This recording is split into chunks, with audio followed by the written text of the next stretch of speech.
And people always sneak in candy, snacks and candy, not unusual at all. We would get in the theater, summer or winter, and Ves would pull out this huge salt shaker, this big. So we have this huge popcorn, the chocolate he brought for Fran and I, which I was grateful for, and then this huge salt shaker. And we saw quite a few interesting movies as well. And one time we went to a movie and we got in there and we realized we had already seen it.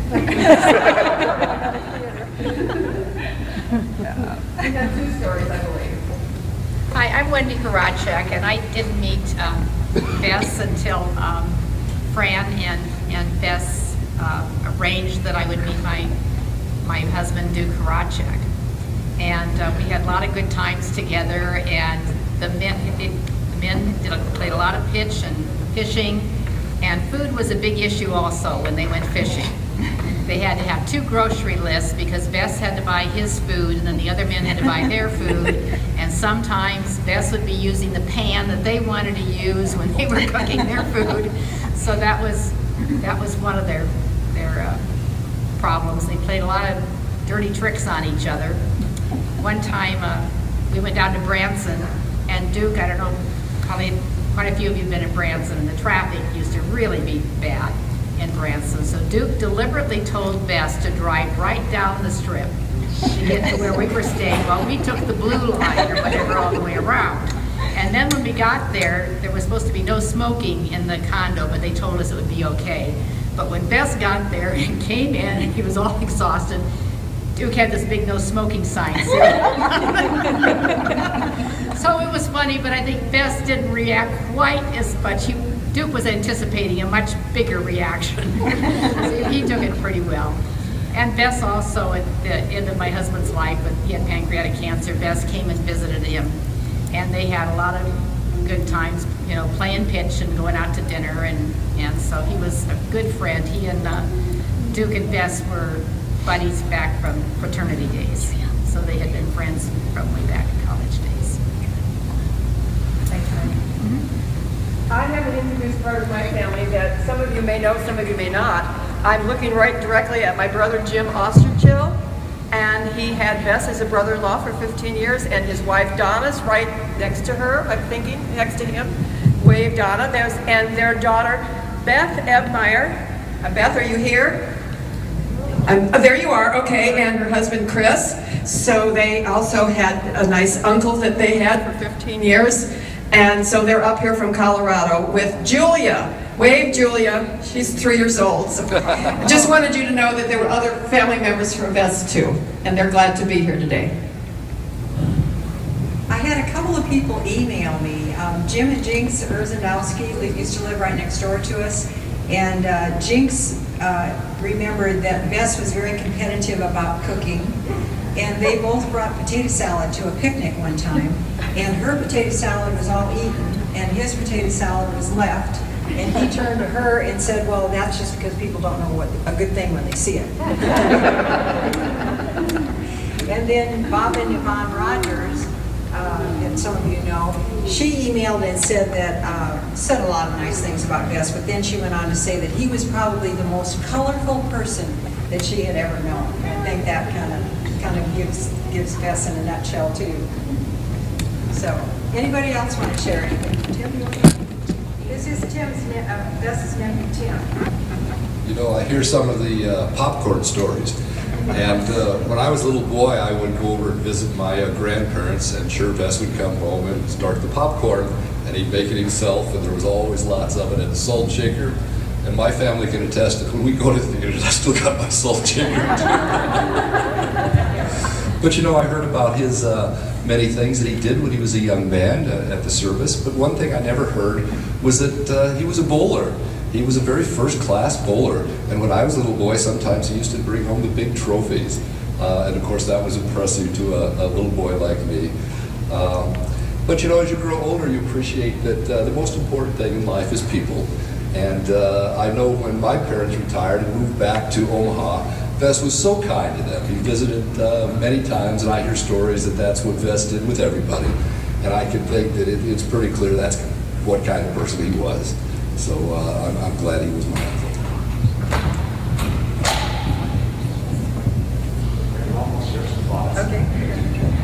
Are the kids going to be sharing thoughts here tonight, or do we want to leave those for our own little private stories? Again,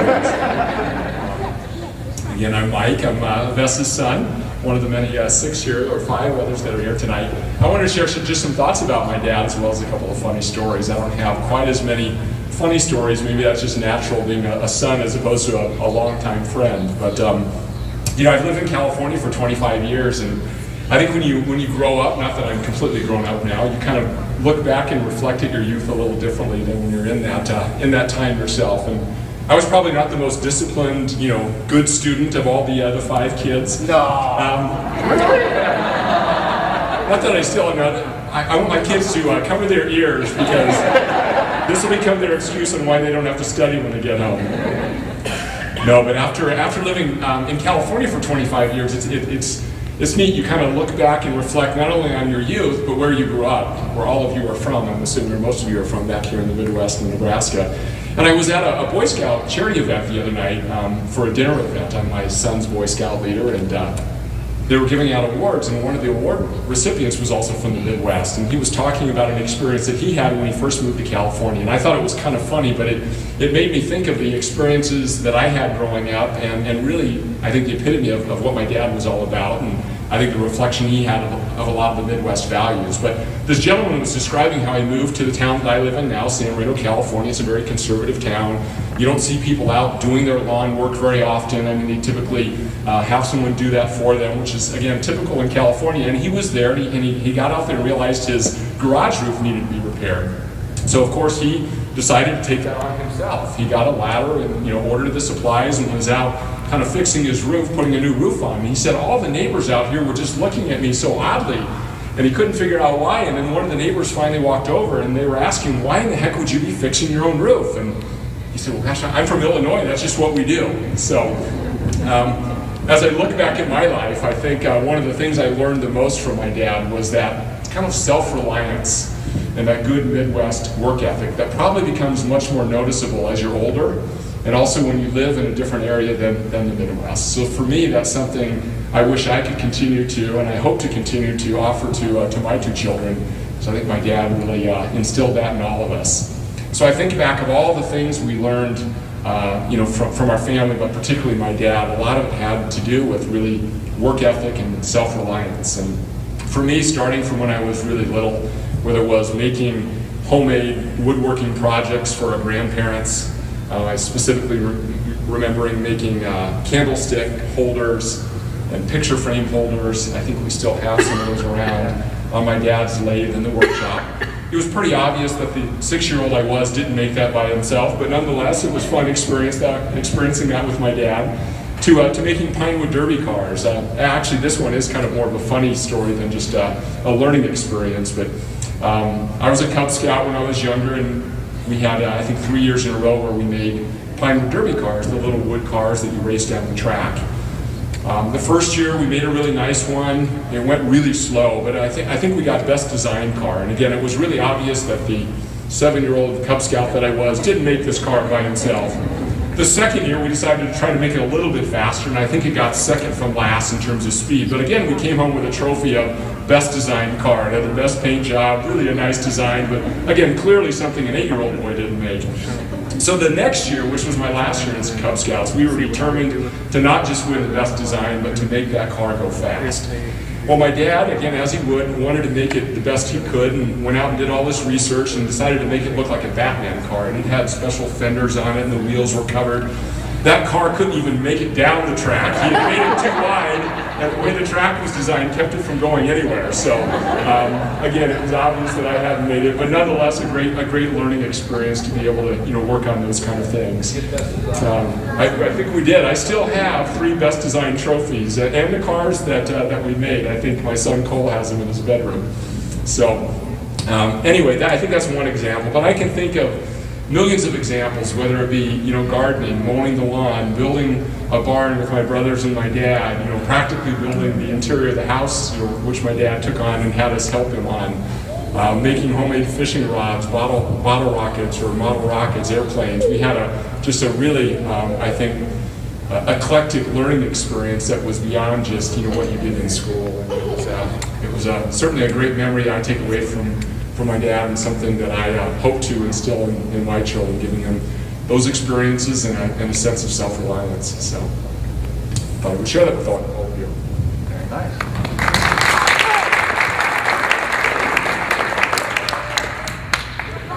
And I'm going to share the same things Mike did, just briefly. Everything that you hear about him teaching us what we did, it was phenomenal. My family has benefited from. Meg was in there talking about, are you a handyman? And absolutely, without a doubt, I have no fear. To my wife's chagrin, I've had a couple plumbing experiences that didn't go so well. No fear on my side, but Ves taught me to absolutely tackle it, not be afraid. A couple funny stories though. Let's talk about back to the funny stuff. This was, we were teenagers and we were building this house on 217th Street, and bathroom space was at a premium. So when 8 people are competing for the same bathrooms at the same time, it's not easy. And for some reason, the sink in the master bedroom off my parents' room was available. Ves was in the shower, showering, but I needed to brush my teeth. So I'm standing at the sink, brushing my teeth, and thinking I'm minding my own business, and all of a sudden, Ves pops out of the shower. He's off to the side there, and then he walks behind me, and he's drying off, and he's standing there, and all of a sudden it's just real quiet. I kind of look back, and I see him kind of angled to the mirror, and he's just standing there. He's naked, right behind me. And I'm brushing my teeth, and I'm getting nervous. What's going on here? And he's still just standing there naked, not doing, just watching me. And finally I said, you know what? I'm going to wrap up here. And so I spit out in the sink, and then I turn the water off, and I walk out. And then as I walk right by him, he goes, so you're doing that? I'm going, what do you mean? Because you're the one that comes and spits toothpaste in the sink and leaves it every day. No, that wasn't me. He goes, yes it was, you just did it. And I said, no, you were standing there naked watching me. I'm not going to do this.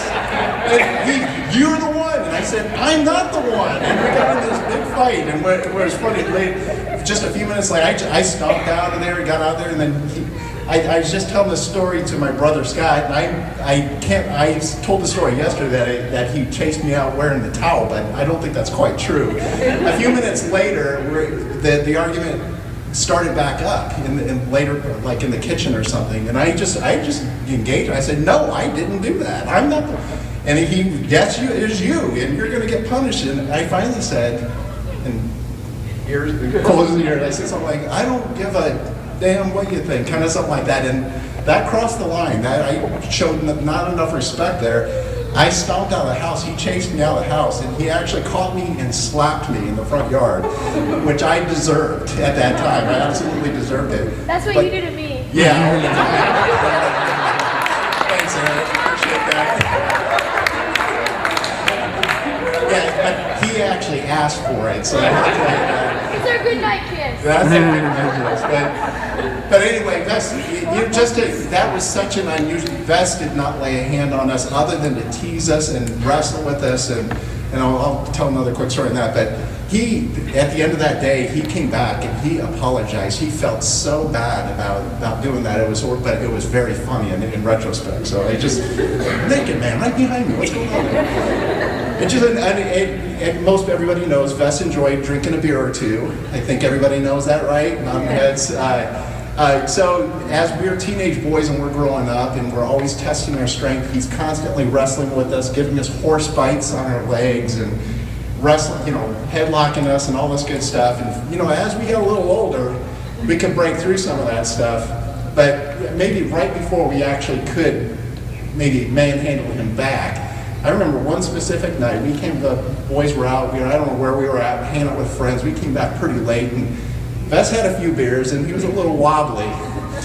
And we definitely took advantage of it. It was, I think Mike and I, or Scott, and I can't remember who was all there, but there was a chair in the living room, and he stood up, and he was a little unstable. We just knocked him into the chair. And then he got back up, and we said, sit down, old man, and we pushed him right back into the chair, and we took advantage of that moment. But I think the next day, we got horse bites like that. I can't remember, it hurt like hell, so.